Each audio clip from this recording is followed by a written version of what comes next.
મોક્ષમાળા શિક્ષા પાઠ 68 જીતેન્દ્રિયતા.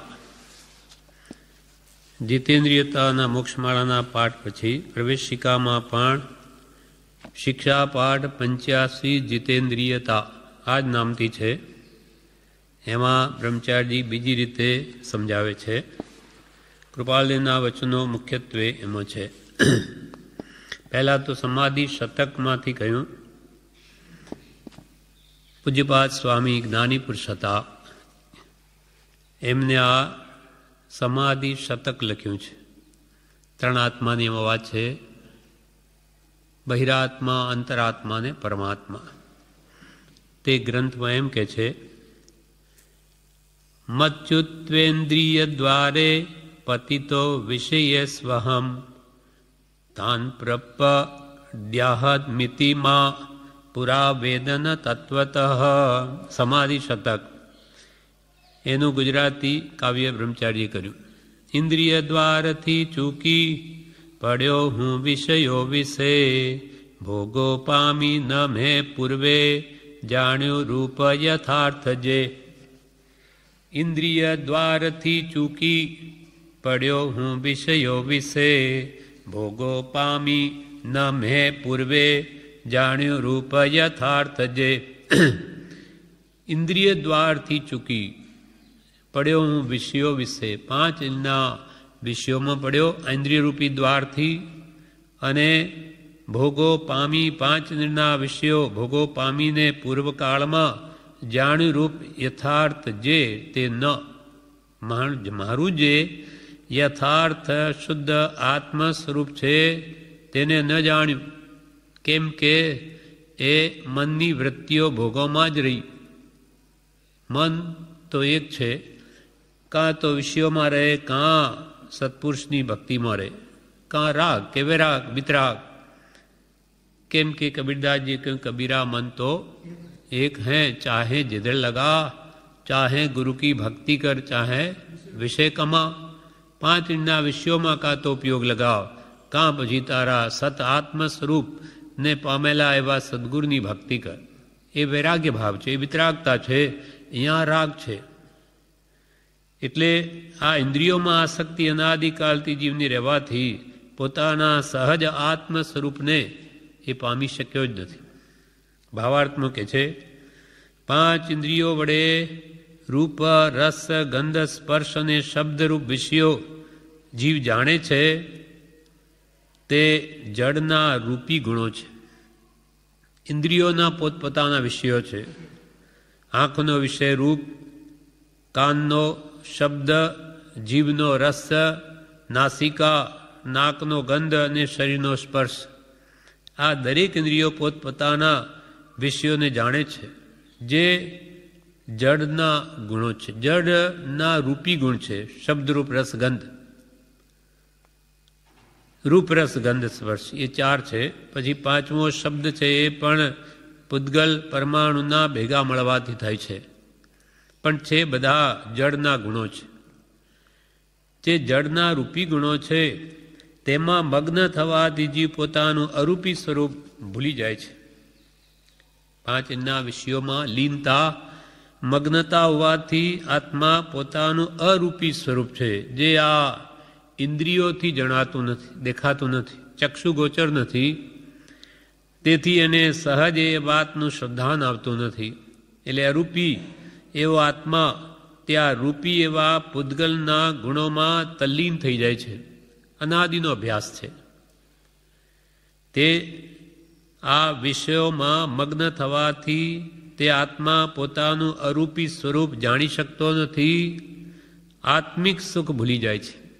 આ ઇન્દ્રિયો કરતાં પણ આત્મામાં અનંત સુખ રહેલું એમ ભગવાન તો કહે, પણ આ જીવ તેમાં મદના ટીપાની જેમ લુબ્ધ થઈ જાય છે. તેથી આત્મ સુખનો એને અનુભવ જ થતો નથી. આત્મિક સુખ તે ભૂલી જાય છે અને જડ ચલ જગની એઠની જ ઈચ્છાઓ કરતો જન્મ મરણરૂપ પરિભ્રમણમાં ભટકે છે. જડ ચલ જગની એઠનો. જડ એટલે ઇન્દ્રિયના વિષયો જડ છે. ચલ એટલે ચલાયમાન છે, ક્ષણિક છે, અને એંઠવાળો છે. અનંતવાર ઇન્દ્રિયના વિષયો ભોગવ્યા છતાં આ જીવને તૃપ્તિ થઈ નથી ને હજુ પણ અનંતકાળ ભોગવે તો પણ નહીં થાય. કેમ કે ઈચ્છાઓ છે તે આકાશની જેમ અનંત છે, તૃષ્ણા અનંત છે. જડ ચલ જગની એંઠની જ ઈચ્છાઓ કરતો આ આત્મા જન્મ મરણરૂપ પરિભ્રમણમાં ભટક્યા જ કરે છે. જે ઈચ્છે ત્યાં ત્યાં નવો જન્મ લે અને તેમાં ફરી રાગ દ્વેષ કરીને નવા કર્મમાંની ફરી રજળે. આમ ભૂતકાળમાં અનંત ભાવ ભ્રમણ થયું તો પણ હજી જીવે પોતાનું યથાર્થ સ્વરૂપ જાણ્યું નથી. અનંત કાળ થઈ ગયો. આપણો આત્મા કેટલા વર્ષથી છે? તો કે અનાદિકાળથી કોઈ આદિ જ નથી, શરૂઆત જ નથી. તો અનંતકાળથી ક્યાં હતો? 4 ગતિમાં, બીજું ક્યાં હતો? મોક્ષ પંચમ ગતિને તો પામ્યો નથી. એટલે આ 4 ગતિમાં જ ભૂતકાળથી અનંત ભાવથી ભ્રમણ કરે છે તો પણ હજી આપણો આત્મા પોતાના યથાર્થ શુદ્ધ સહજ આત્મ સ્વરૂપને પામ્યો નથી. સમકિત ન વિલયું રે એ તો રૂલ્યો ચતુર ગતિ માહી. સમકિત ન વિલયું, આત્માનું શુદ્ધ સ્વરૂપ નું શ્રદ્ધાન કે એનું વાસ્તવિક અનુભવ હજુ સુધી નથી થયો, માટે 4 ગતિમાં જ ભટક્યો. જે સ્વરૂપ સમજ્યા વિના પામ્યો દુઃખ અનંત દુઃખ પામ્યો. ને હજુ પણ સ્વસ્વરૂપને નહીં સમજે તો હજુ દુઃખ બધું ઊભું જ છે, પાછો પડશે નીચે, એ અનંતકાળ વયો જશે. આમ ભૂતકાળમાં અનંત ભાવ ભ્રમણ થયું તો પણ જીવ હજી પોતાના યથાર્થ સ્વરૂપને પામ્યો નથી. તેનું કારણ શું? તો કે 5 ઇન્દ્રિયોના વિષય ભોગની મીઠાશ જ છે. મહાપુરુષો કે 5 ઇન્દ્રિયના વિષયોની મીઠાશ એટલે આસક્તિ, એને એવી એટલી બધી ગાઢ છે કે એને એ જ ગમે છે. અને એને લઈને આ જીવ પોતાના સ્વરૂપને આત્માને ઓળખી શકતો નથી. જે અનંત સુખનું ધામ છે, સ્વયં જ્યોતિ સુખધામ છે, પણ એનાથી અજ્ઞાત જ રહે છે. કેમ કે એની મીઠાશ વિષયોમાં છે. કારણ કે 5 ઇન્દ્રિયના વિષય ભોગની મીઠાશ જ છે કે જેથી એ પોતાના શુદ્ધ સહજાત્મ સ્વરૂપ જે અનંત સુખ છે એને નથી જાણી શકતો. હવે કે છે એ વિષયોને કેમ જીતવા? તે કે છે ઇન્દ્રિયોને. જીતેન્દ્રિયતાનો પાઠ છે એટલે કહે ઇન્દ્રિય દમન કો સ્વાદ તસ મન દમન કો ધ્યાન. ઇન્દ્રિય દમન કો સ્વાદ તજ અને મન દમન કો ધ્યાન. એમ મહાપુરુષો શિખામણ આપે છે. કારણ કે 5 ઇન્દ્રિયોને પોષણ આપનાર સ્વાદિષ્ટ આહાર છે. ભોજન સ્વાદમાં ઈષ્ટ હોય, ગમે તો ખૂબ ખાય, એથી ઇન્દ્રિયો ઉન્મત્ત થાય. જેમ ઝાડને પોષણ નીચેથી મળે, મૂળમાંથી, એને પાણી આપો, ખાતર આપો તો વહેલું ફાળી ફૂલે, મોટું થાય, બહુ ફળ આવે. તેમાં આ 5 ઇન્દ્રિયોને પોષણનું મૂળ ઉપર છે, મોઢું. એને વિશેષ ગરિષ્ઠ આહાર આપો, ભોજન, જેથી ઇન્દ્રિયો ઉન્મત્ત થાય અને વિષયોમાં વધારે પ્રવર્તે. એટલે કે ઇન્દ્રિય જય કરવો હોય તો પહેલાં સ્વાદ તજ. એમ મહાપુરુષોની શિખામણ છે. કારણ કે 5 ઇન્દ્રિયોને પોષણ આપનાર સ્વાદિષ્ટ આહાર છે. ઉપવાસને દિવસે બધી ઇન્દ્રિયો મંદ પડી જાય છે. એક દિવસ ભોજન ન કરીએ કે બધી ઇન્દ્રિયો શિથિલ થઈ જાય. કોઈ દિવસ કોઈ બીજું ગમે નહીં આપણે તે દિવસે. એટલે બીજા ઇન્દ્રિયોના વિષયો તે દિવસમાં પ્રિય ન થાય. કેમ કે એને પોષણ નથી મળ્યું, એટલે બધા ઇન્દ્રિયો શિથિલ થઈ જાય. ઉપવાસને દિવસે બધી ઇન્દ્રિયો મંદ પડી જાય છે. આમ ઇન્દ્રિયોને જીતવાના ઉદ્દેશથી ઉપવાસ વગેરે તપની યોજના છે. મહાપુરુષે ઉપ એટલે પાસે, વાસ એટલે વસવું, આત્માની પાસે વસવું. તે દિવસે ખાવાનું ત્યાગીને વિશેષ આત્મા આરાધના કરવી, એના માટે ઉપવાસ છે. આમ ઇન્દ્રિયોને જીતવાના ઉદ્દેશથી ઉપવાસ વગેરે તપની યોજના છે, છતાં તે હેતુની સમજણ ન હોવાથી એક દિવસ તો પાણી પણ ન પીએ એવો નિર્જલ ઉપવાસ કરે, પણ બીજે દિવસે સાકરના પાણી અને શીરો પૂરીનું પારણું કરે, તેથી ઇન્દ્રિયો ઉલટી વધારે ઉન્મત્ત બને છે. લક્ષ નથી શા માટે ઉપવાસ કર્યો? માટે કે છે કે ઉપવાસ કરે ત્યાર તો ચોવિયાર ઉપવાસ કરે, નિર્જળ પાણી પણ ન લે, અને બીજે દિવસે પછી સવારે ગરિષ્ઠ ભોજન કરે, પેટ એકદમ સાફ થયેલું હોય એટલે એ વધારે એકદમ ગ્રહણ કરે એ પદાર્થોના તત્વોને, એટલે ઇન્દ્રિયો વધારે ઉન્મત્ત બને જો લક્ષ ન હોય તો. પણ બીજે દિવસે સાકરના પાણી અને શીરો પૂરીના પારણા કરે, તેથી ઇન્દ્રિયો ઉલટી વધારે ઉન્મત્ત બને છે. હવે કૃપાલદેવના બધા વચનામૃતમાંથી જ વાક્યો છે. તેમાં કે છે, તીર્થંકરે વચનામૃત 5/712 પર કે છે કૃપાલદેવ ઉપદેશ થયા, તીર્થંકરે ઉપવાસ કરવાની આજ્ઞા કરી છે તે માત્ર ઇન્દ્રિયોને વશ કરવા માટે. એકલા ઉપવાસ કરવાથી ઇન્દ્રિયો વશ થતી નથી, પણ ઉપયોગ લક્ષ હોય તો, વિચાર સહિત થાય તો વશ થાય છે. જેમ લક્ષ વગરનું બાણ નકામું જાય છે, તેમ ઉપયોગ વિનાનો ઉપવાસ આત્માર્થે થતો નથી. ઇન્દ્રિયોને વશ કરવા માટે ભગવંતે ઉપવાસની આજ્ઞા આપી. આત્માનો અણહારી સ્વભાવ છે એટલે અભ્યાસ પણ થાય અને ઇન્દ્રિયો વશ થાય. તેના માટે વિશેષ ભગવંતે કહેલું તત્વને વિચારી શકે, એટલા માટે ઉપવાસની યોજના કરી. પણ એકલો ઉપવાસ જો આત્મશુદ્ધિ કે સ્વાધ્યાયનો લક્ષ ન હોય, ભક્તિ સ્વાધ્યાયનો, તો ખાલી ખાય નહીં એથી કંઈ ઇન્દ્રિયો વશ ન થાય. એને તો કેટલો વહેલો દિવસ ઉગે અને હું ખાઉં. કેટલાક અજ્ઞાનવશ જૈનોમાં સંવત્સરીના દિવસે પણ કે જે ઉપવાસ ન કરે તો કે આજે પણ તે કંઈ નહીં કર્યું, એટલે કરવું પડતું હોય. પણ હવે આ દિવસ કેમ પસાર કરવો? ગમે તેમ કોઈના ઘરે મળવા જઈએ કે પ્લેઇંગ કાર્ડ રમીએ, ગમે તેમ પાસ ઓન કરો, આ દિવસ પસાર થાય ને કેટલી વહેલી સવાર થાય અને આપણે ભોજનને ભેલા થઈએ. એવી જ્યાં વૃત્તિ છે તે એ ઉપવાસ કંઈ આત્માર્થે નથી અને ઇન્દ્રિયોને વશ ન કરી શકે. એક જાતનું લાંઘણ થયું હોય. વૈદો જેમ દેહ શુદ્ધિ માટે લાંઘન કરાવે તેવું થયું. એકલા ઉપવાસ કરવાથી ઇન્દ્રિયો વશ થતી નથી, પણ ઉપયોગ એટલે લક્ષ હોય તો વિચાર સહિત થાય તો વશ છે કે મારે તો આ ઇન્દ્રિયોને વશ કરવી છે. એટલે આખો દિવસ સ્વાધ્યાય ભક્તિમાં વિશેષ કાળું નિવૃત્તિ મળી તો, અને બીજે દિવસે પણ એલી લોલુપતા ન રાખું. કાલે તો એ ઈચ્છા હતી કે મારો અનાહારી સ્વભાવ છે, આસક્તિ તોડવી છે, ને આજે એકદમ આસક્તિ વધી ગઈ, તો એ જીવ તે શું સમજો? એમ લક્ષ્ય વગર જો ઉપવાસ કરે તો એ આત્માર્થે થતો નથી. લક્ષ્ય વગરનું બાણ નકામું જાય. આ બાણ ફેંકી દે, કોઈ લક્ષ્ય ન તાકે તો બાણી ગયું, મહેનત ફોગટ ગઈ. તે ઉપયોગ વિનાનો ઉપવાસ આત્માર્થે થતો નથી. એટલે ઇન્દ્રિયો વશ ન થાય. 5 ઇન્દ્રિયો શી રીતે વશ થાય? હવે કૃપાલદેવ કે 5 ઇન્દ્રિયો શી રીતે વશ થાય? તો કે વસ્તુઓ ઉપર તુચ્છ ભાવ લાવવાથી. તુચ્છ ભાવ લાવવાથી. કેવી રીતે? ફૂલના દ્રષ્ટાંતે.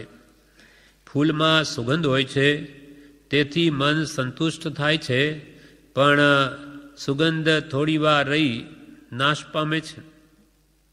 ફૂલમાં સુગંધ હોય આપણને ગમે, પણ એ થોડી વારમાં તો સુગંધ જતી રહે ને ફૂલ કરમાઈ જાય, એટલે પછી આપણે એને ફેંકી દઈએ. પછી કંઈ મનને સંતોષ થતો નથી સુગંધ ગયા પછી. તેમ સર્વ પદાર્થને વિશે તુચ્છ ભાવ લાવવાથી ઇન્દ્રિયોને પ્રિયતા થતી નથી.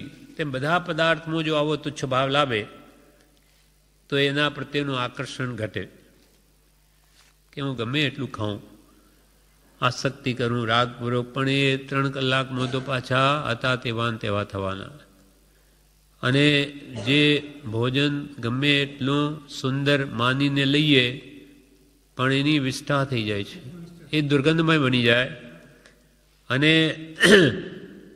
કંઈ પણ સંતોષ થતો નથી, પાછા એવા ને એવા થઈ જઈએ છે.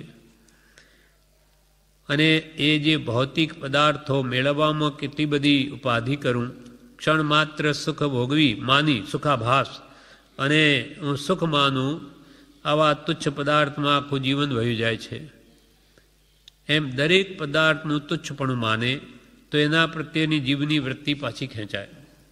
નેત્રેન્દ્રિયને વશ થઈ સિનેમા, નાટક, ટીવી વગેરે જોઉં તો એનાથી મારા મનના પરિણામ કેટલા બગડે છે.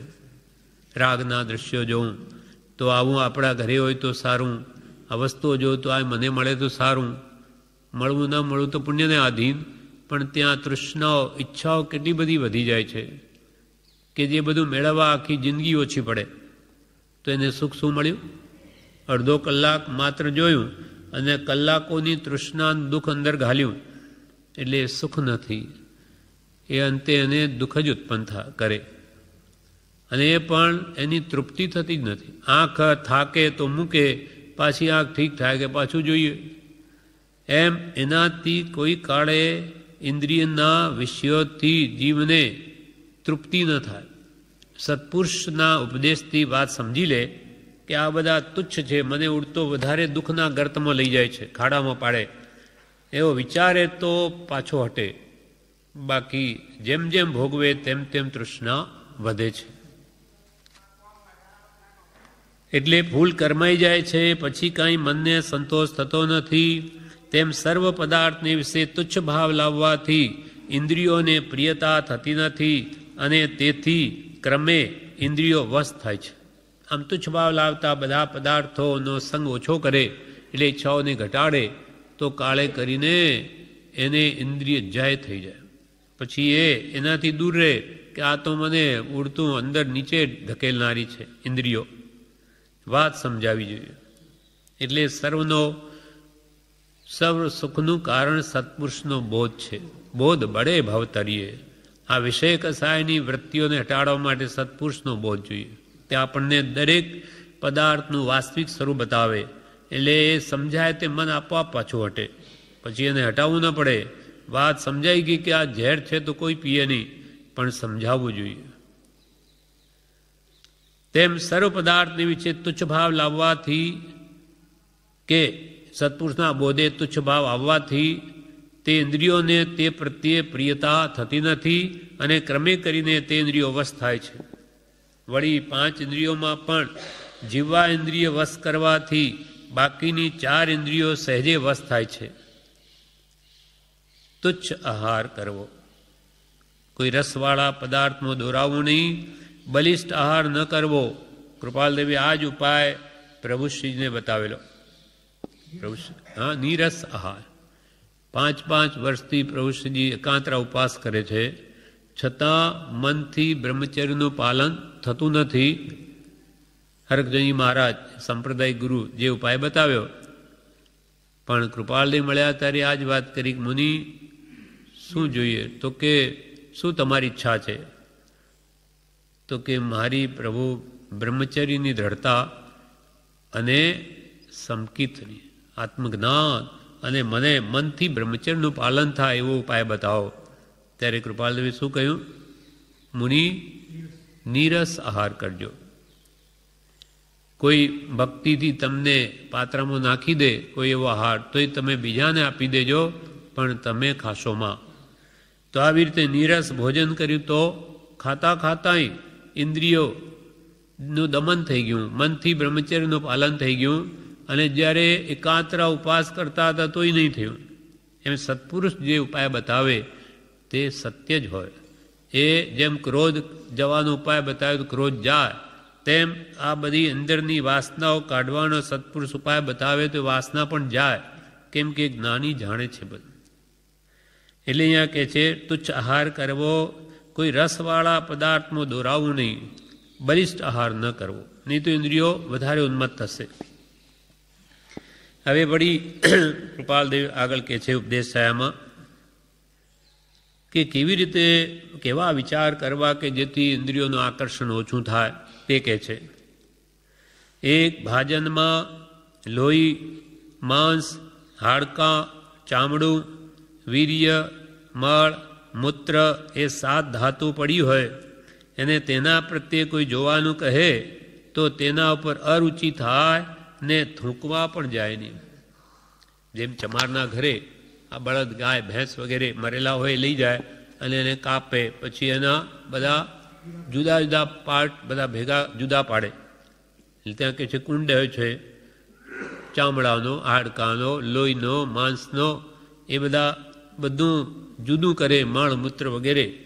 તો ત્યાં આપણને જોવું ન ગમે, એ દુર્ગંધ, માથું ફાટે એવી ગંધ આવતી હોય.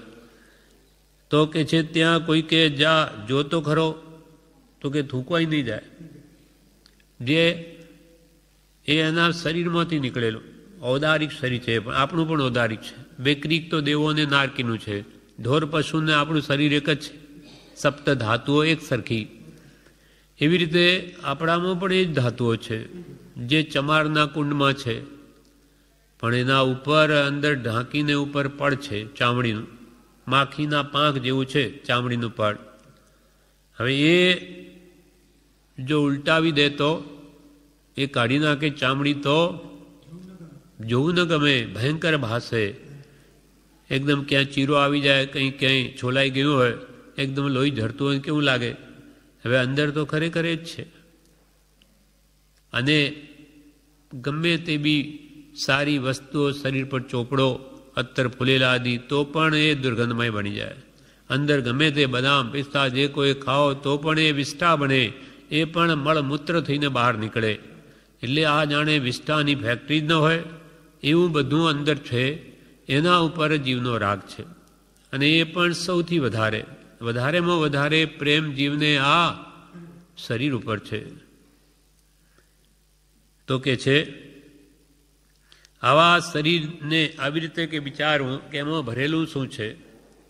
લોહી, માંસ, હાડકાં, ચામડું, વીર્ય, મળમૂત્ર એ સપ્ત દુર્ગંધમય ધાતુનું બનેલું આ શરીર છે. તે પ્રત્યે કે છે આમ જુદા હોય તો જોવાનું કહે તો તેના ઉપર અરુચિ થાય અને થૂંકવા પણ જાય નહીં. તેવી જ રીતે સ્ત્રી પુરુષના શરીરની રચના છે, પણ ઉપરની રમણીયતા જોઈ જીવ મોહ પામે છે અને તેમાં તૃષ્ણાપૂર્વક દોરાય છે. કૃપાલ કે ઉપરની રચના અને જીવ જોઈને મોહ પામે. મકાનોમાં બી એવું જ છે. મકાનોમાં ઈંટ, ઢેફા, ઈંટાળા શાના બને? માટીના. એમાં જે કંઈ ખાડો પૂરો બધું અહીંયા ભરી મતોડું બધું કચરો ઉપર પ્લાસ્ટર કરી આવું રંગ રોગાન કરીને આપણને લાગે કે હા કેવું મકાન બાંધ્યું, પણ અંદર શું? એ જ માએ ભરી ભંકાર કે ઉપર રંગ દિયા. એ માએ તો આવું બધું દુર્ગંધમય સપ્ત ધાતુ ભરેલી ને ઉપર ચામડાની શોભા, અને એના ઉપર પાછા કપડાં. ખાલી નગ્ન શરીર પણ શોભાસ્પદ નથી, ખાડા ટેકરાવાળું એ પણ શોભે નહીં, એટલે એને પછી કપડાં પહેરાવે. બ્રહ્મચારીજી કે આ કપડાં તો કપટ વધારતા, જે સત્યતાને ઢાંકે, સત્ય છે એ બહાર ના આવવા દે આ કપડાઓ. અને એમાં વળી પાછા શરીરની શુશ્રૂષા કરીને એને એની સુંદર બનાવવા મથે, સુંદર છે નહીં એટલે બ્રહ્મચારી કહે સૌ શરીર નર નારી તણા છે, ચામડે કપડે રૂડા, બંને કરી દ્યો દૂર તો દેખાય કુંડ થકી કુડા. પેલા કુંડ એટલે ચામડિયાના કુંડ, જો બંને દૂર કરી દો, આ કપડા અને ચામડું, તો પેલા કુંડ કરતાં વધારે ભયંકર લાગે. કેમ કે આ તો લોહી ઝરતું હોય, આ શરીર એકદમ બિહામણું લાગે. બંને કરી દ્યો દૂર તો, ચામડા ને કપડા બંને કરી દ્યો દૂર તો દેખાય કુંડ થકી કુડા. રે રે રે રે આશ્ચર્ય વિરામ. રે રે અવિચારે રૂપાળી દેહ માની જીવ ભમે. રે રે અવિચારે રૂપાળી દેહ માની જીવ ભમે. દુર્ગંધી ગંદી કેદમાં મુમુક્ષુ જીવો ના રમે, દુર્ગંધી ગંદી કેદમાં મુમુક્ષુ જીવો ના રમે. એવું કે આ શરીર દેખાય કુંડ રે રે અવિચારે વિચાર નથી કરતો. એટલે કૃપાલદેવ લખ્યું, જો તને સ્ત્રીને જોઈને મોહ થતો હોય તો તેનું ત્વચા વગરનું સ્વરૂપ વિચારજે. ચામડી ઉતારીને મનથી કલ્પના કરજે કે અંદર શું ભરેલું, તો તને ખ્યાલ આવશે. અંદર તો બહુ જ ભયંકર છે કે જોવું ન ગમે એવું છે. અને એના પર સૌથી વધારેમાં વધારે પ્રતીક જીવોને છે તો શરીર ઉપર. એ રે રે અવિચારે રૂપાળી દેહ માની જીવ ભમે, ચાર ગતિમાં દુર્ગંધી ગંદી કેદ. જેમાં આ કેદમાં શરીર આત્માય પુરાયેલો છે કર્મને આધીન. આ નો દેહ ધારણ કર્યો, કર્મ નો કર્મના ફળમાં દેહ મળ્યો, કર્મના ફળમાં એમાંય પુરાયેલો દુર્ગંધી ગંદી કેદમાં પણ મુમુક્ષુ જીવો ના રમે. મુમુક્ષુ એટલે આ સંસારના દુઃખોથી જન્મ મરણથી છૂટવાનું ઈચ્છુક, તે તો આ શરીરમાં કે છે ના રમે, એમાં રાગ કરે નહીં, મોહ કરે નહીં. પણ અજ્ઞાનથી જીવ ભૂલે છે. અનાદિનું અજ્ઞાન છે, મિથ્યાત્વ, દેહમાં આત્મબુદ્ધિ, સંસારમાં સુખ, ઇન્દ્રિયોમાં સુખ, એવી જે અનાદિની વિપરીત માન્યતા ચાલી આવે છે એને લઈને ભૂલે છે. એટલે ઉપરની રમણીયતા જોઈ જી મોહ પામે છે અને તેમાં તૃષ્ણાપૂર્વક દોરાય છે. અજ્ઞાનથી જીવ ભૂલે છે એમ વિચારી તુચ્છ જાણીને પદાર્થ ઉપર અરુચિ ભાવ લાવવો.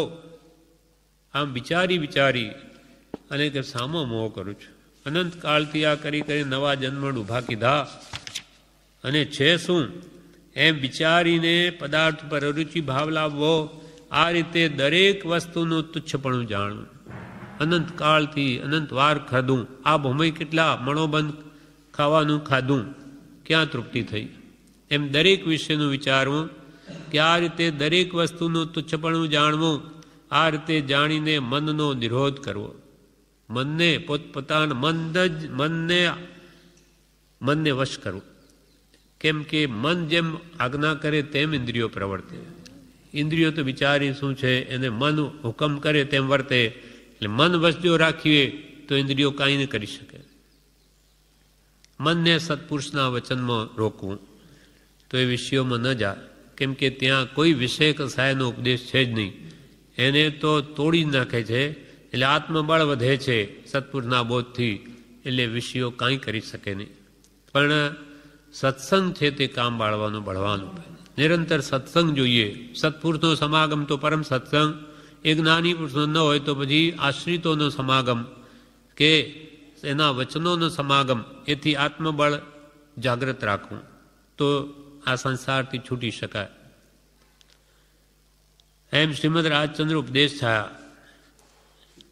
હવે આગળ કે છે, ઇન્દ્રિય સુખો દુઃખરૂપ જ છે એ પ્રકારનો સકારણ ઉપદેશ શ્રી કુંદકુંદાચાર્ય નીચેની ગાથામાં દર્શાવે છે. પ્રવચન સાર શ્રી કુંદકુંદાચાર્ય કૃત સમયસાર જેને લખ્યો એ જ કુંદકુંદાચાર્ય પ્રવચન સાર પણ લખ્યો છે. એટલે એમાં આ ઇન્દ્રિયો છે તે ઇન્દ્રિયોના સુખો, આપણે ઇન્દ્રિયોમાં સુખ બુદ્ધિ છે પણ કે એ જ દુઃખો છે, એ જ દુઃખરૂપ છે. જેને તમે સુખ માનો જ્ઞાની કે એ જ દુઃખરૂપ. ઇન્દ્રિય સુખો દુઃખરૂપ જ છે એ પ્રકારનો અહીંયા ભાવ સમજાવે છે આ ગાથા વડે. પ્રવચન સારની 76મી ગાથા બ્રહ્મચારીજીએ ટાંકી છે. સપરમ બાધા સંયમ વિચ્છિન્નમ બંધ કારણમ વિષમમ જમ ઇન્દ્રિયે લબ્ધમ તમ સુખમ દુઃખમેવતઃ. પ્રવચન સાર સપરમ બાધા સંયમ. ઇન્દ્રિયોનું શું કેવું છે? સપરમ એટલે પરને આધીન, પરાધીન. બાધા સંયમ, બાધા સહિત એમાં બાધા પીડા આવે, એક ધારું રહે નહીં.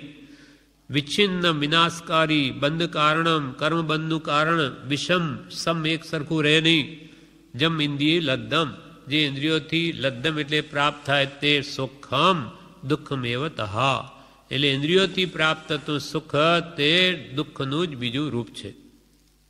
પ્રવચન સાર. હવે ભાવાર્થમાં કહે છે, 5 ઇન્દ્રિયોના ભોગોથી જે સુખ ભાસે છે તે સુખ નથી, પરંતુ દુઃખ જ છે. કેવી રીતે?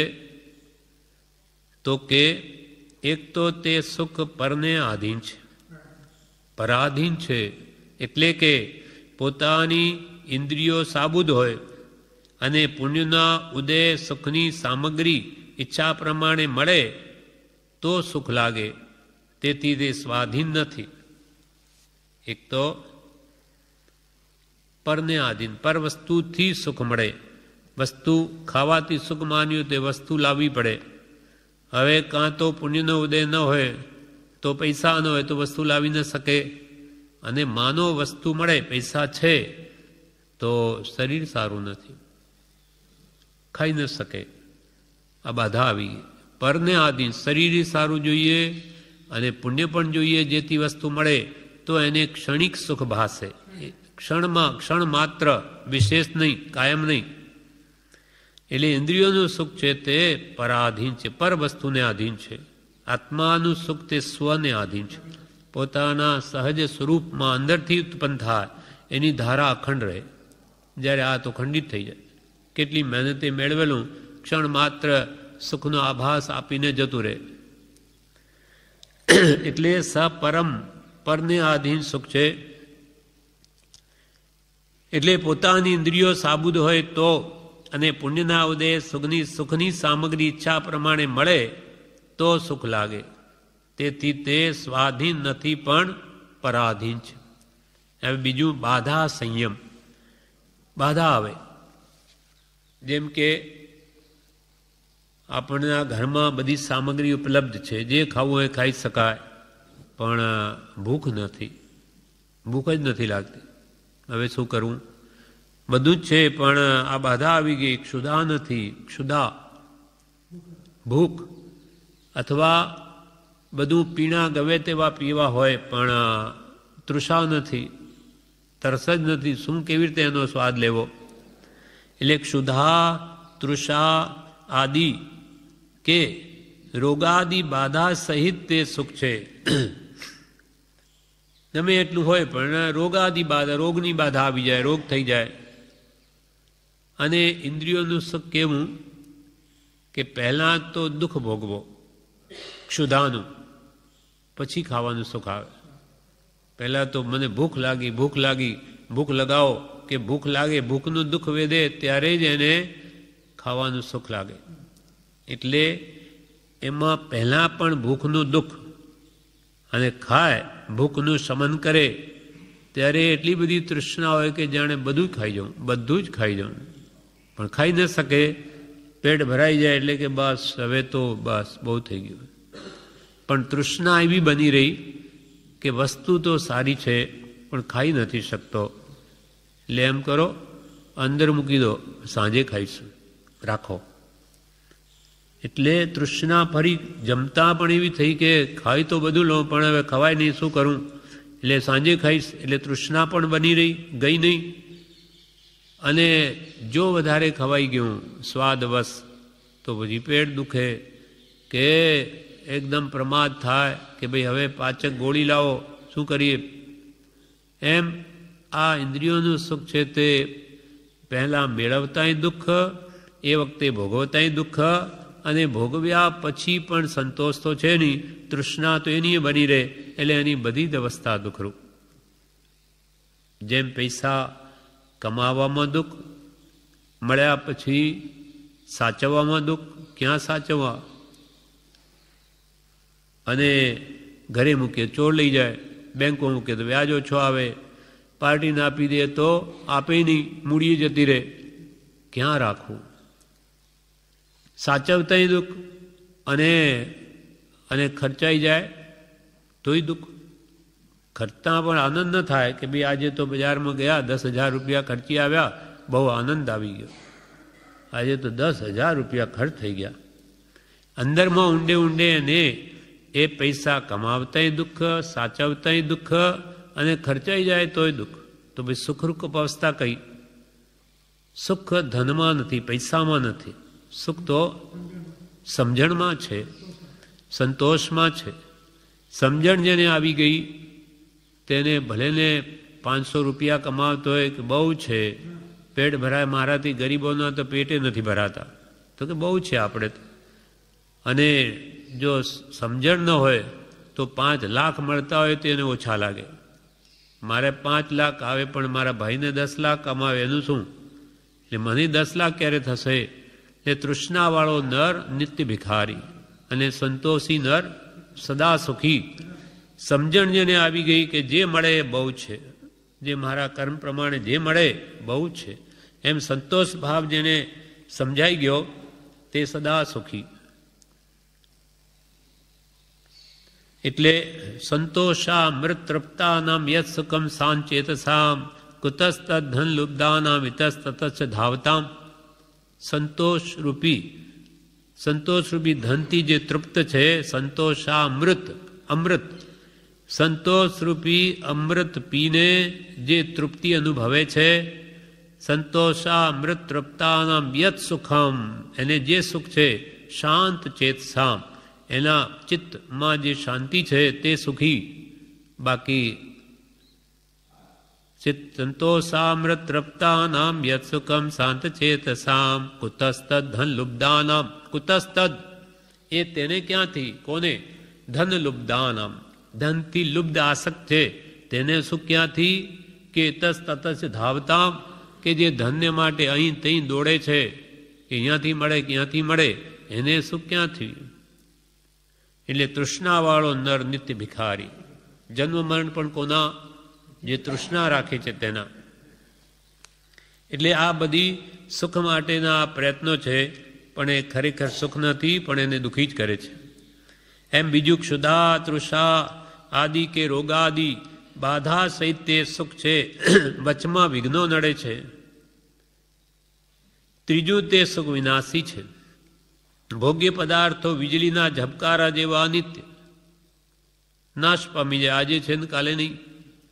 ધન પુણ્યને આધીન આવ્યું, કાલે ગયું, કાં પોતે મરી જાય. ઘરમાં બધું હોય, ભૌતિક સાધનો બધા હોય, પણ પોતાનું આયુષ્ય પૂરું થઈ ગયું તોય ગયું. અથવા વસ્તુ જ જતી રહે, પુણ્ય ઉદય ગયો, બધું ધન જ જતું રહે.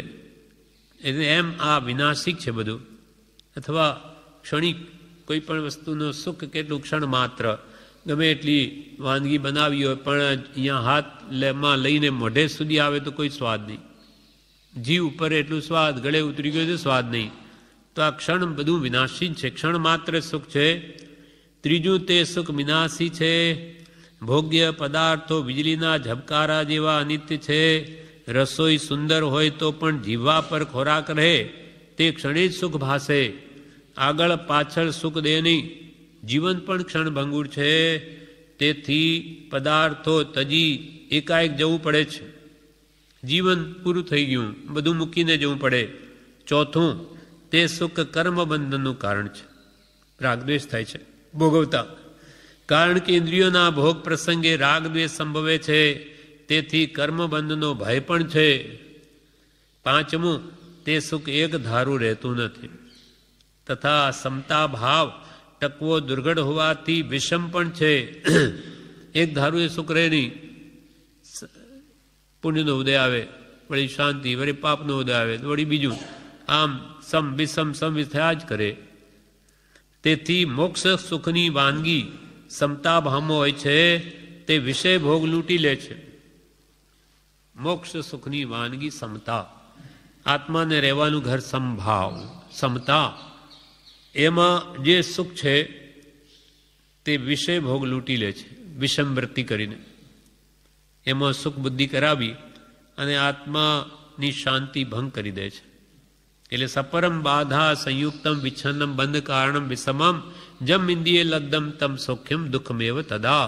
એટલે જો ઇન્દ્રિયોથી પ્રાપ્ત થતું છે બધું સુખ કહેવાતું સુખ, એ બધું દુઃખ જ છે. ઇન્દ્રિય વિષયને આધીન થતા પ્રાણીઓ પ્રાણ પણ ગુમાવે છે. હવે એક વિષયને આધીન જીવો પ્રાણ ગુમાવે તે વાત કરે. ઇન્દ્રિય વિષયને આધીન થતાં પ્રાણીઓ પ્રાણ પણ ગુમાવે છે. પહેલું, સ્પર્શમાં આસક્ત થતાં હાથી હાથડીના મોહે ખાડામાં પડી મરી જાય છે કે જન્મારા પર્યંત પરાધીન દશા બેઠે છે. હાથી વિષયમાં કામેન્દ્રિયને આસક્ત થઈ એને પકડવો હોય દાંત કાઢવા તો કે ખાડો ખોદી ઉપર બધા લાકડા પાતળા મૂકી અને ઉપર ઘાસ બાજ એવું પાથરી દે જાણે ખાડો છે જ નહીં.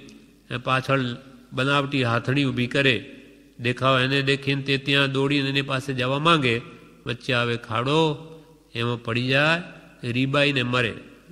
એક વિષયને આધીન એની વૃત્તિ હોવાથી તે ખાડામાં પડી મરી જાય છે. જન્માંતર તે પરાધીન દશા વેઠે છે. બીજું, જીવાને આધીન માછલા ગળીને પ્રાણ ગુમાવે.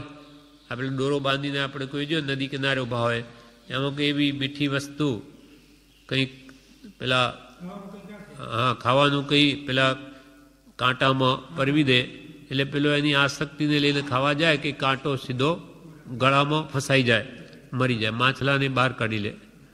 એમ જીવાઇન્દ્રિય આધીન માછલાઓ પ્રાણ ગુમાવે.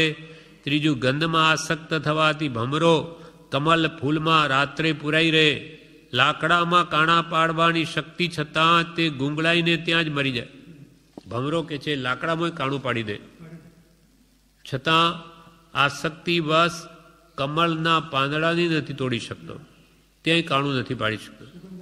સુગંધમાં બસ એ લીંદરે એટલે આખું કમળ બીડાઈ જાય અને અંદરનો અંદર ગુંગળાઈને મરી જાય. ચોથો, આંખનો વિષય રૂપ છે, તેમાં મોહ પામેલા પતંગિયા દીવામાં પડી મરી જાય છે. આવું કૂદી કૂદીને પડે. આ બધા ચોમાસામાં કેટલા બધા જોઈએ, ઢગલા થઈ જાય. બસ એને તેમાં આસક્તિ છે, એ પ્રકાશમાં ત્યાં પડીને છેવટે ગરમીથી મરી જાય. પાંચમું, શબ્દને આધીન બની સંગીત પ્રિય હરણ મરણને શરણ થાય છે. હરણને પકડવા હોય ત્યારે સુંદર ત્યાં સંગીત આલાપે શિકારીઓ પારધીઓ, એટલે પેલું તો મસ્ત થઈ જાય. સામા આહા શું સંગીત, એટલે આમ બરોબર એ ભૂલી ગયું ભાન, એટલે એને પકડી લે.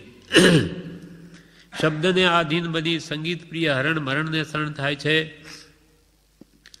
એમ જે ઇન્દ્રિયોને વશ છે તે તો મૃત્યુને શરણ થાય, અને જે ઇન્દ્રિય જય કરે તેને આખું જગત વશ થાય. એ વાત સમજાવે છે એક દ્રષ્ટાંત અહીંયા. રાજ દરબારમાં શું થાય છે તે જોવા એક શિષ્યને તેના ગુરુએ મોકલ્યો કે રાજ દરબાર શું છે જા જોયા. તે શિષ્યએ ત્યાં રાજ દરબારમાં શું જોયું તો કે તેણે ત્યાં મોટા અમલદારોને દરબારમાં આવતા જોયા. તેમની આગળ પાછળ સિપાહીનો પહેરો હતો. વચ્ચે તો અમલદાર, આગળ પણ સિપાહી, પાછળ પણ સિપાહી, એટલે એને કોઈ આંચ ના આવે એટલી સંભાળ લે એની. આપણે જોઈએ છે મંત્રીઓ વગેરે, એને આગળ પણ ગાડીઓ રહે પોલીસોની, પાછળ પણ રહે કે એને કોઈ રીતે કોઈ મારી ન નાખે, એની સંભાળ માટે. એટલે તે અમલદારો રાજદરબારમાં આવતા હતા. ગુરુએ શિષ્યને બોધ આપવા માટે ત્યાં મોકલ્યો છે. પછી આવીને કહેશે કે ભાઈ ત્યાં શું જોયું, પછી ગુરુ એનો ભાવાર્થ સમજાવશે. તો કે મેં ત્યાં આ જોયું કે ત્યાં અમલદારો દરબારમાં આવતા હતા, તેના આગળને પાછળ સિપાહીનો પહેરો હતો. તે માર્ગ કરે, આગળ સિપાહીઓ માર્ગ કરે કે અમલદાર આવી રહ્યા છે મોટા માણસ, અને તેની પાછળ પાલખી કે ગાડી ચાલે. પાછળના સિપાહી કંઈ પડી જાય તો લાવી આપે, કંઈ અમલદારનું કંઈક પડી જાય, કંઈ થઈ તો પાછળનો તરત જ લાવીને લો સાહેબ. જે કહે તે કરે એ સિપાહીઓ, અમલદાર જે કહે તે કરે. થોડી વાર પછી કેદીઓને ત્યાં બીજું જોયું. થોડી વાર પછી શું થયું કે કેદીઓને દરબારમાં સિપાહીઓ લાવતા હતા. એવા ને એવા સિપાહીઓ કેદીઓને આગળ પાછળ પણ હતા. પહેલાં તો અમલદાર વચ્ચે, હમણાં કેદીઓ, એની આગળ સિપાહીને પાછળ સિપાહી. તે સિપાહીઓ કહે તેમ કેદીઓને ચાલવું પડતું. ત્યાં તો અમલદાર કે એમ સિપાહીઓ કરતા, હવે સિપાહીઓ કહે તેમ અમલદારને કરવાનું, ચોરોને. સિપાહીઓ કહે તેમ એ ચોરને કરવાનું, કેમ કે એ તો એને અને બાંધીને લાવ્યો છે, સાંકળ પહેરાવીને વશ કરીને. હવે ગુરુ પાસે આવીને શિષ્યે એ બીના જણાવી કે ભાઈ મેં તો ત્યાં એમ જોયું કે અમલદાર તે તો જે કહે તેમ એના સિપાહીઓ કરતા, અને પેલા ચોરને તો સિપાહીઓ કહે તેમ એ ચોરને કરવું પડતું, એવું કે ત્યાં જોયું. ગુરુ પાસે આવીને શિષ્ય તે બીના જણાવી. તે ઉપરથી ગુરુએ સમજાવ્યું કે ઇન્દ્રિયો સિપાહીઓ જેવી છે. આપણી 5 ઇન્દ્રિયો છે ને એ સિપાહીઓ જેવી છે. જેમ સિપાહીઓ અમલદારના ખાસડા પડી જાય તો પણ તે ઊંચકી લઈ તેના કયા પ્રમાણે વર્તતા હતા. અમલદારના પગરખાં પણ પડી જાય તોય લાવીને લો સાહેબ. કેમ? તો કે અમલદારને એ સિપાહીઓ વશ હતા. તેમ જેણે પોતાની ઇન્દ્રિયો વશમાં છે તો ઇન્દ્રિયો કંઈ નહીં કરી શકે, એના કયા પ્રમાણે ઇન્દ્રિયો ચાલે. જેને મન વશ છે એને ઇન્દ્રિયો રૂપી સિપાહીઓ કાંઈ નહીં કરી શકે. ઉડતી એની સેવા કરે. મન કે એમ કર, ઇન્દ્રિયોને સવડી પ્રવર્તાવે, સવડી પ્રવર્તે મન વશ હોય તો. પણ આપણું મન જ ઇન્દ્રિયોને વશ હોય તો પછી ઇન્દ્રિયો કહે એમ કરવું પડે. જેમ ચોર જે ઉપમા છે તે મન વશ નથી એની ઉપમા છે કે ઇન્દ્રિયો રૂપી સિપાહીઓને વશ ચોરને રહેવું પડતું હતું. તેમ આપણે ઇન્દ્રિયોના ગુલામ બની જઈએ તો પછી ઇન્દ્રિયો કે એમ કરીએ તો દુઃખ જ પામીએ. પણ ઇન્દ્રિયોને વશ રાખે તો ઇન્દ્રિયો તો ઉડતી એની સેવા કરે. જેમ સિપાહીઓ અમલદારના ખાસડા પડી જાય તો તે ઊંચકી લે તેના કયા પ્રમાણે વર્તા હતા, તેમ જેને ઇન્દ્રિયો વશ છે અને જે ઈચ્છાઓને વશ રાખી ઇન્દ્રિયોના વિષયરૂપ પ્રારબ્ધમાં વર્તે છે તેવા જીવોની સાથે વિષયોનું બળ જરાય ચાલતું નથી. 5 ઇન્દ્રિયના વિષયોનું બળ ત્યાં કંઈ ચાલે નહીં, કેમ કે મન વશ છે. તેમજ તે જીવો જે ઉત્તમ માર્ગે વિષયોને યોજે તે માર્ગે વિષયો પ્રશસ્ત રૂપમાં પ્રવૃત્તિ તેના રૂડા ફળ અપાવે છે. મન વશ હોય તો એ જ આંખો જે રૂપરંગ આદિ જોવા માટે મથે, અહીંયા ત્યાં દોડે, ત્યાં જાઉં, મુંબઈ જવા જો ફલાણું, પણ એને વશ કરી લે તો કે જે એને કે સત્પુરુષના દર્શન કર, આ ઉત્તમ વાંચ, એનો ઉપદેશ વાંચ, તો ઇન્દ્રિયો સવડામાં પ્રવર્તે, નહીં તો ઇન્દ્રિયો આપણને ત્યાં લઈ જાય. એમ કે છે તે જીવો જેને મન વશ છે તે ઇન્દ્રિયોને ઉત્તમ માર્ગે વિષયોને યોજે, ઉત્તમ માર્ગે વિષયોને 5 ઇન્દ્રિયના વિષયોને યોજે, રૂપ રસ ગંધ સ્પર્શ બધાને ઉત્તમ માર્ગમાં જો યોજે તો તે માર્ગે તે વિષયો પ્રશસ્ત રૂપમાં પ્રવૃત્તિને એના રૂડા ફળ અપાવે, એને આત્મ શાંતિ અપાવે. મનને વાંચવામાં, સત્પુરુષના દર્શન કરવામાં, ઉત્તમ કથાઓ વાર્તાઓ સાંભળવામાં કે સત્પુરુષોની સેવા કરવામાં, પૂજા કરવામાં, ભક્તિમાં આ 5 ઇન્દ્રિયના વિષયોને જો સવડા કરી દે પ્રશસ્ત તો એનું રૂડું ફળ આવે. ઉત્તમ પ્રકારનું પુણ્યાનુબંધી પુણ્ય બાંધી અને એ જીવ 5-15 ભવમાં તો મોક્ષે જતો રહે, સર્વ દુઃખથી છૂટી જાય. એટલે ઇન્દ્રિયોને જીતે જીતેન્દ્રિય થાય તે શીઘ્ર મુક્તિ મેળવવાનો અધિકારી બને છે. અને ઇન્દ્રિયોનો ગુલામ બને તે ચોરની જેમ જેલની શિક્ષા થાય છે. એટલે કે 4 ગતિમાં એને રઝળવું પડે છે. તથા આત્માનું તે કલ્યાણ સાધી શકે મન વશવાળો, પરંતુ ઇન્દ્રિયોને વશ વર્તનારા જીવો પાપમાં પ્રવર્તી અધોગતિના દુઃખ ઉપાર્જન કરે છે. 5 ઇન્દ્રિયો વશ જે વર્તે તેને તો પછી જેમ ચોરને પછી શિક્ષા થાય જેલ આદિની, તેમ આને પણ શિક્ષા થાય. એને નરકની કે ઢોર પશુ આદિની કે ગમે તે આ 84 લાખ જીવાયોનીમાં ગમે તે યોનિની શિક્ષા થાય. એટલે એ ઇન્દ્રિયોને આધીન રહેવા માટે તો આ દુઃખો ભોગવવા પડે. પરંતુ ઇન્દ્રિયોને વશ વર્તનારા જીવો પાપમાં પ્રવર્તી અધોગતિના દુઃખ ઉપાર્જન કરે છે. માટે જે સામગ્રી મળી છે તેને સવળી રીતે વાપરવી એ વિવેકી જીવોનું કર્તવ્ય છે. આપણને પુણ્યને આધીન કેટલી બધી ઉત્તમ સામગ્રી મળી તો હવે એનો સદુપયોગ કરવો. કેમ કે પુણ્ય છતાં પુણ્ય હોત હૈ દીપક દીપક જ્યોત. પુણ્ય છે ત્યાં સુધી નવું પુણ્ય ઉપાર્જન કરી શકાય. દીવો છે ત્યાં સુધી બીજો દીવો સળગાવી શકાય, પણ દીવો ઓલવાઈ ગયા પછી તો ક્યાંથી સળગાવે? પુણ્ય છતાં પુણ્ય હોત હૈ દીપક દીપક જ્યોત.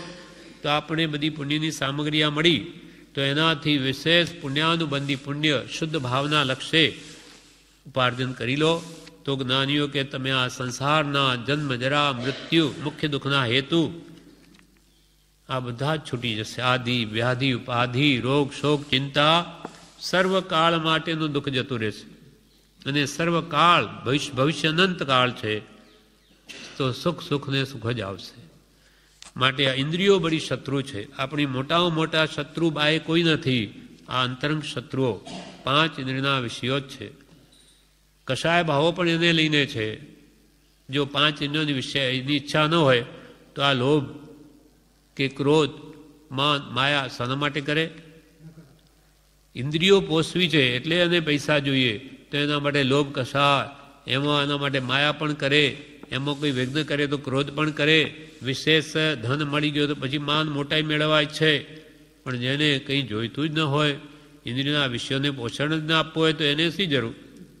એટલે આ બધાનું કારણ છે મન. મન 5 ઇન્દ્રિયોને ચલાવે, એટલે મનને આધીન 5 ઇન્દ્રિયો, અને 5 ઇન્દ્રિયોને મન જીતાઈ ગયું તો ક્રોધ માન માયા લોભ આપોઆપ જીતાઈ જશે. એટલે કહ્યું કે જે જીતેન્દ્રિય થયો, અર્થાત મનને જેણે વશ કર્યું, 5 ઇન્દ્રિયો રૂપી ઘોડાની લગામ તો મનરૂપી સારથીના હાથમાં છે. રત્નો સારથી જેમ ઘોડાને ચલાવે તેમ ચાલે. તે મન સાધ્યું તેણે સઘળું સાધ્યું. એ વાત નહીં ખોટી. એટલે કહ્યું એગમ જીએ જીએ પંચ, અને પંચમ જીએ જીએ 10. એક મનને જેણે જીત્યું તેણે 5 ઇન્દ્રિયોને જીતી, અને 5 ઇન્દ્રિયો જેની જીતાઈ ગઈ તેના 4 કસાયો જીતાઈ ગયા. અને વિષય કસાય સંસાર છે.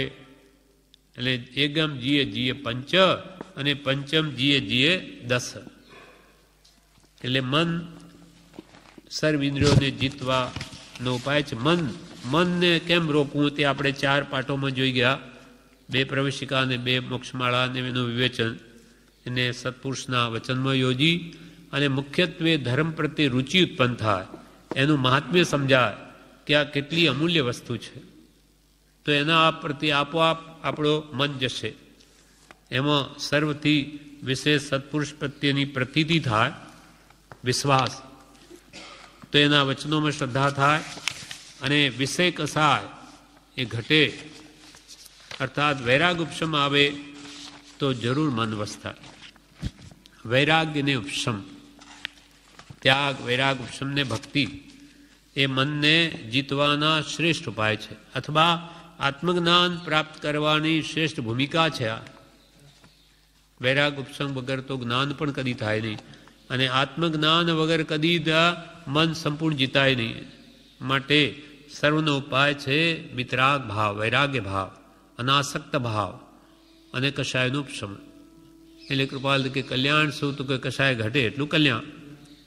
આ પ્રમાણે આ જીતેન્દ્રિયતાનો પાઠ હવે પૂરો થયો. હવે એના આગળનો પાઠ મોક્ષમાળાનો જે છે તે આપણે આવતીકાલે લઈશું.